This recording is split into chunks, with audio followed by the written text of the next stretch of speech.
أعوذ بالله من الشيطان الرجيم. بسم الله الرحمن الرحيم. يا أيها الذين آمنوا أنفقوا من طيبات ما كسبتم ومما أخرجنا لكم من الأرض ولا تيمموا الخبيث منه تنفقون ولستم بآخذيه إلا أن تغمضوا فيه واعلموا أن الله غني حميد. صدق الله العظيم. اللهم صل على سيدنا محمد وعلى آل سيدنا محمد. رب اشرح لي صدری ویسر لی امری واحلل عقدۃ من لسانی یفقہوا قولی.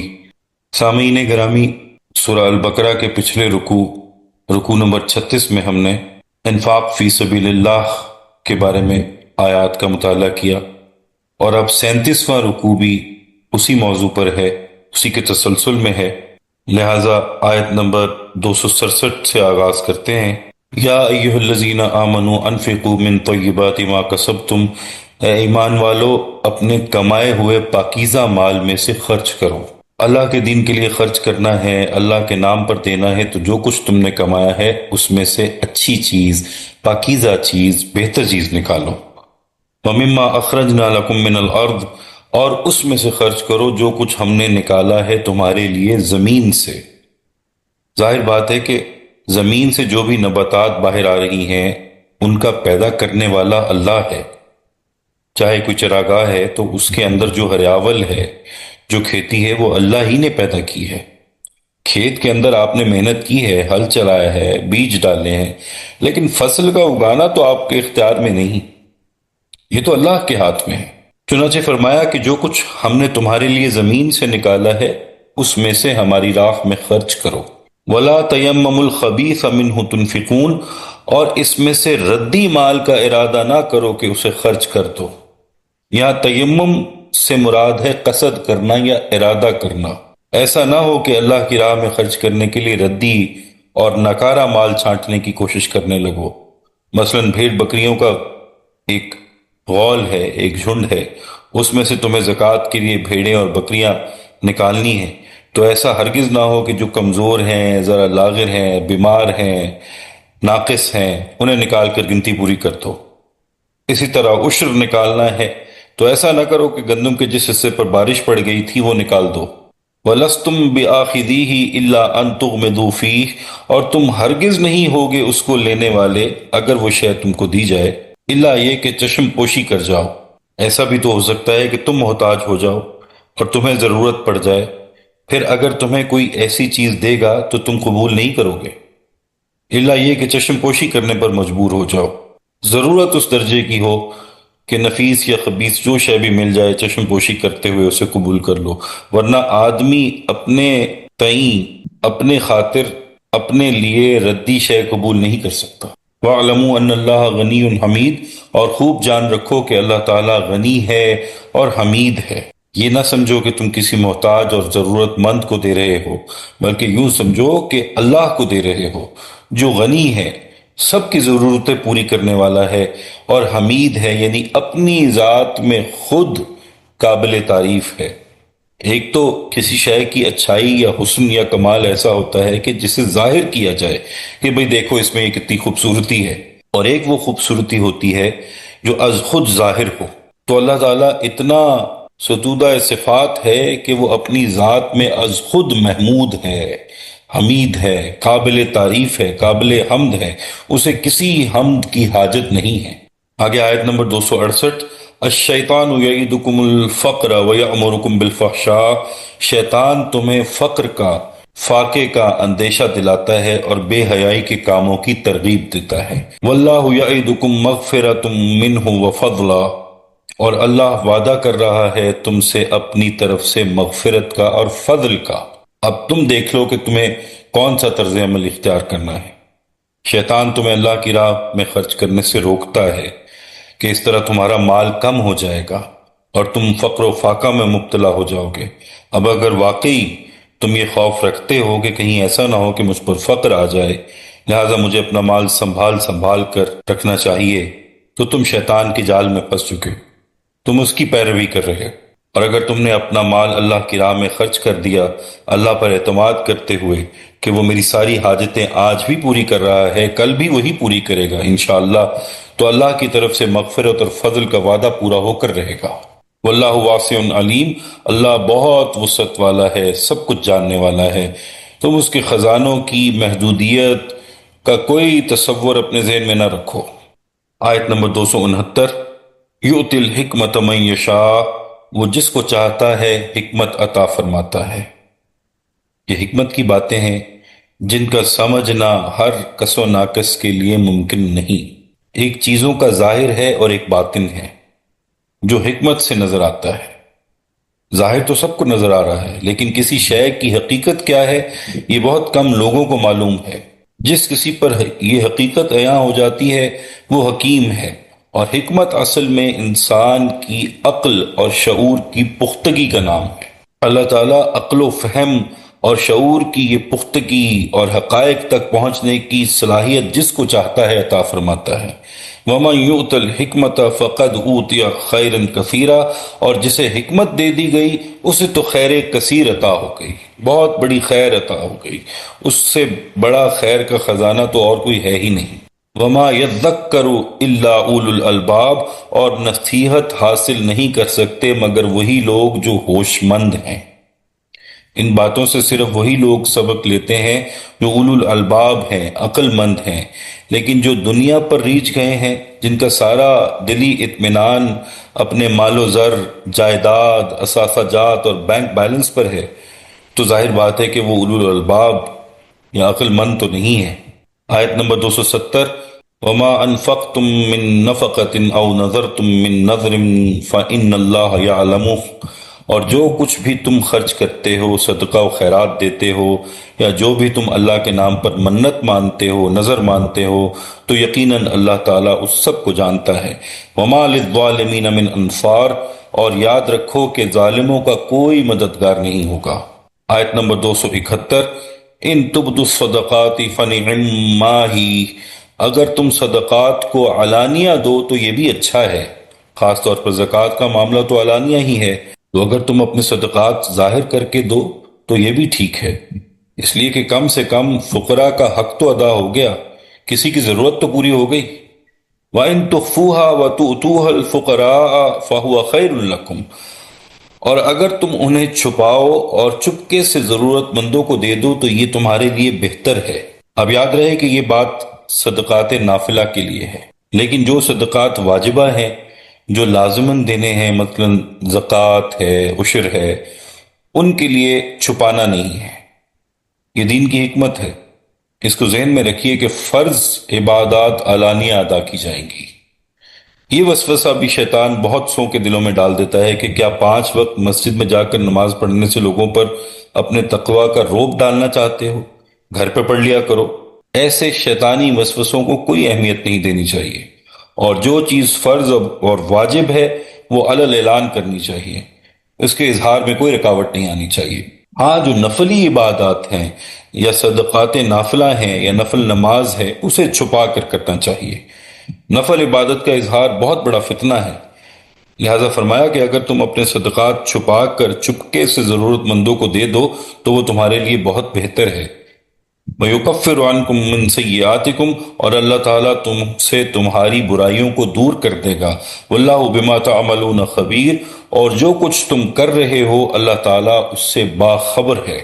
آیت نمبر 272، لَيْسَ عَلَيْكَ هُدَاهُمْ، اے نبی صلی اللہ علیہ وآلہ وسلم، آپ کے ذمہ نہیں ہے کہ ان کو ہدایت دے دیں، ان کو ہدایت دینے کی ذمہ داری آپ پر نہیں ہے، آپ پر ذمہ داری تبلیغ کی ہے۔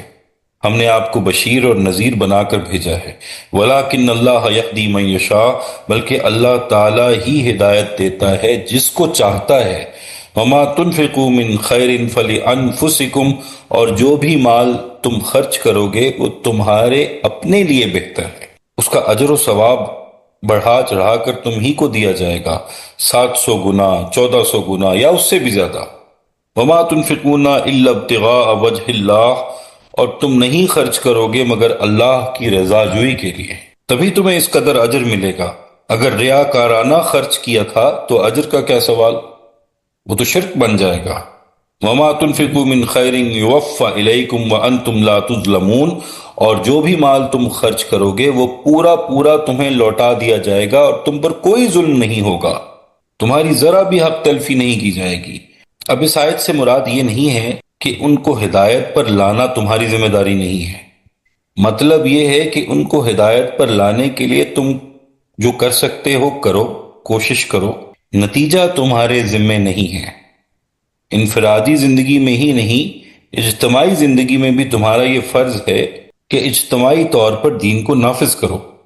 نبی اکرم صلی اللہ علیہ وآلہ وسلم کے فرائض نبوت کو بیان کرتے ہوئے فرمایا کہ اللہ نے یہ دین حق اور ہدایت کو اس لیے بھیجا ہے کہ وہ اس کو غالب اور نافذ کرے، اسے پورے نظام زمین میں حاکم بنائے۔ تو اسے پورے نظام زندگی پر نافذ کرنا، حاکم بنانا، اس کی اقامت کی جد و جہد میں لگے رہنا، یہ ہماری ذمہ داری ہے۔ اب یہ کام ہوتا ہے یا نہیں ہوتا، نتیجہ موافق نکلتا ہے یا مخالف نکلتا ہے، یہ ہماری ذمہ داری نہیں ہے۔ یہ ہے اصل مفہوم اس آیت کا کہ اس کا نتیجہ ہمارے ذمہ نہیں ہے، لیکن دعوت دینا، تبلیغ کرنا، جہاں ضرورت پڑے میدان جنگ میں آنا، قتال کرنا، مارنا، مر جانا، یہ ہماری ذمہ داری ہے۔ اب اس کے آگے جو بھی نتائج نکلتے ہیں وہ اللہ کے ذمہ ہیں۔ فرمایا اللہ جسے چاہتا ہے ہدایت دیتا ہے، جہاں اللہ چاہتا ہے اسلامی حکومت قائم کرتا ہے، اور جہاں اللہ چاہتا ہے دین کے نظام کو پوری طرح سے قائم اور نافذ کر دیتا ہے۔ یہ اس کا کام ہے، لیکن اس کام کے لیے جد و جہد کرنا ہماری ذمہ داری ہے، اس کو پورا کر کے دکھا دینا ہماری ذمہ داری نہیں ہے۔ جو بھی تم اللہ کے راستے میں خرچ کرتے ہو اس میں تمہارے لیے ہی بھلائی ہے، یہ تم اللہ پر کوئی احسان نہیں کرتے۔ اور آگے جو ہدایات ہیں اسی آیت میں وہ یہ ہے کہ دیکھو تم جو بھی خرچ کرو وہ ہمیشہ اللہ کی رضا کے لیے خرچ کرو، اور اللہ کی راہ میں خرچ کرنے کے بعد اللہ نے انسان سے اتنا بڑا وعدہ فرمایا کہ اس وعدے کے بعد انسان کو کبھی فقر سے نہیں ڈرنا چاہیے۔ فرمایا تم جو بھی اللہ کے راستے میں خرچ کرو گے اللہ تعالیٰ اسے فوراً پورا کر دیں گے۔ حضور اکرم صلی اللہ علیہ وآلہ وسلم نے ارشاد فرمایا کہ اللہ کے راستے میں خرچ کرنے سے کبھی مال میں کمی نہیں آتی، اللہ تعالیٰ وہ کمی فوراً پوری کر دیتے ہیں، یہ اللہ کا وعدہ ہے۔ اور یہاں بہت واضح الفاظ میں فرمایا کہ تم اللہ کے راستے میں جو بھی خرچ کرو گے تمہیں پورا کر دیا جائے گا، اور تمہارا کوئی نقصان نہیں ہونے دیا جائے گا، تمہاری کوئی حق تلفی نہیں ہونے دی جائے گی۔ اب اگلی آیت نمبر 273 میں واضح کیا جا رہا ہے کہ انفاق فی سبیل اللہ کا سب سے بڑھ کر حقدار کون ہے۔ للفقراء الذین احصروا فی سبیل اللہ، یہ ان ضرورت مندوں کے لیے ہے جو گھر کر رہ گئے ہیں اللہ کی راہ میں۔ لا یستطیعون ضربا فی الارض، اور ملک میں زمین میں کسی طرف جانے کی طاقت نہیں رکھتے اور مانگنے سے آر رکھتے ہیں۔ یحسبهم الجاہل اغنیاء من التعفف، یہاں تک کہ نہ مانگنے کی وجہ سے ناواقف لوگ ان کو غنی خیال کرتے ہیں۔ تعرفهم بسیماہم، اور تم قیافے سے ان کو پہچان لوگے۔ لا یسألون الناس الحافا وما تنفقوا من خیر فإن اللہ بہ علیم، اور تم قیافے سے، اندازے سے، ان کی شکلیں دیکھ کر ان کو پہچان لوگے، ان کے چہرے دیکھ کر ان کو پہچان لوگے کہ حاجت مند ہیں، اور شرم کے سبب لوگوں سے منہ پھاڑ کر اور لپٹ کر نہیں مانگتے، اور تم جو خیرات کرو گے کچھ شک نہیں کہ اللہ اس کو جانتا ہے۔ فرمایا جو مال تم اللہ کے لیے خرچ کرتے ہو ان میں سب سے بہتر خرچ ان لوگوں پر ہے جو فقراء اور محتاج ہیں، مگر ایسے جو اللہ کے راستے میں گھر گئے ہیں، یعنی اللہ کے کام میں اتنے مشغول ہو گئے ہیں کہ اللہ کے راستے میں، اللہ کی محبت میں، دین کے راستے میں جد و جہد نے اس قدر گھیر لیا ہے اور مشغول کر لیا ہے کہ وہ زمین میں گھوم پھر کر کوئی کام کر کے، ملازمت، تجارت یا کچھ اور کر کے وہ اپنا نان نفقہ نہیں کما سکتے۔ ایسا نہیں ہے کہ وہ کمانے کے لائق نہیں، کنز ذہن ہیں یا جسمانی طور پر معذور ہیں، نہیں، بلکہ اللہ کی محبت نے انہیں گھیرا ڈال دیا ہے۔ دین کے کام میں اتنی مشغولیت ہو گئی ہے کہ انہیں اب دنیا کا ہوش ہی نہیں رہا، اور ایسے لوگ ہوا کرتے ہیں کہ انہیں اپنی ضروریات یاد نہیں رہتی۔ حد یہ ہے کہ بعض دفعہ انہیں کھانا بھی یاد نہیں رہتا، گرمی اور سردی ان کے نزدیک بھی نہیں آتی، انہیں بیماری، جسم کا ضعف، بڑھاپا، موت کا ڈر اور سب کچھ ان کے لیے بے معنی ہوتا ہے۔ حضور اکرم صلی اللہ علیہ وآلہ وسلم کے زمانے میں کچھ لوگ اپنی بستیوں، علاقوں سے گھر بار چھوڑ کر مدینہ منورہ میں آ کر بس گئے تھے۔ یہ 300-400 آدمی تھے۔ انہیں حضور صلی اللہ علیہ وآلہ وسلم کی خدمت میں ہمہ وقت حاضر رہنے کے، دین سیکھنے سکھانے کے سوا اور کوئی کام نہیں تھا۔ جہاں کوئی مہم ہوتی یہ ہر وقت تیار رہتے تھے۔ حضور اکرم صلی اللہ علیہ وآلہ وسلم کا ایک دستہ تھا جو ہر وقت حضور کی خدمت میں موجود رہتا تھا۔ یہ اصحاب صفہ تھے۔